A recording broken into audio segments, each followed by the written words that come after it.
Russ Brown, and we're talking about Rift's fantasy MMO RPG. Rift takes place in Telara, and Telara is a land that's just in the shitter.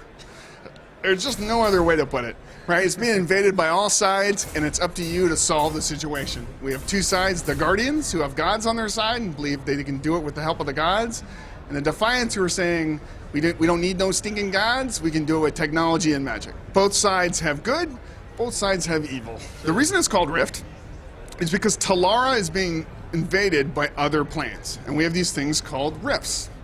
They start as tears, which are basically like where the veil between the planes is weak and the invasion is about to happen.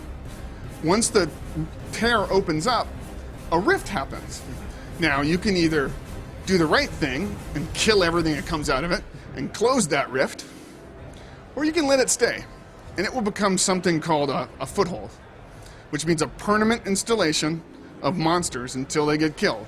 Those monsters will send out more monsters, more invasions, more things spreading across the land, more footholds. I've seen, in my alpha build, I've seen 13 footholds get put out into a zone. I've also seen a group of party wipe them all out in about an hour and a half. It's about viral gameplay. And one of the cool things about this game is we have this full simulation going. So we have 6 types of rifts: fire, death, air, water, life, and earth. They all hate each other.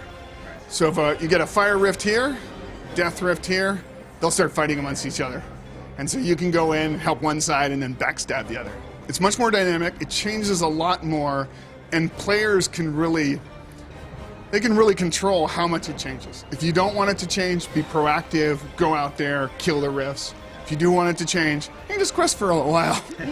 Let them build up, stuff will happen. You start as a low-level class, everybody starts in the Shadowlands. You choose your first soul that you choose is what you were in a previous life. You're basically a resurrected soul. Unlike other games, you're not stuck in that role all your life. You'll be able to change it and dramatically change how your character plays as you advance through the game. It's quite sweet. The way we're going to work it is because you can change your soul and change your class and change the way you feel, we're not going to try to make every class be great at everything.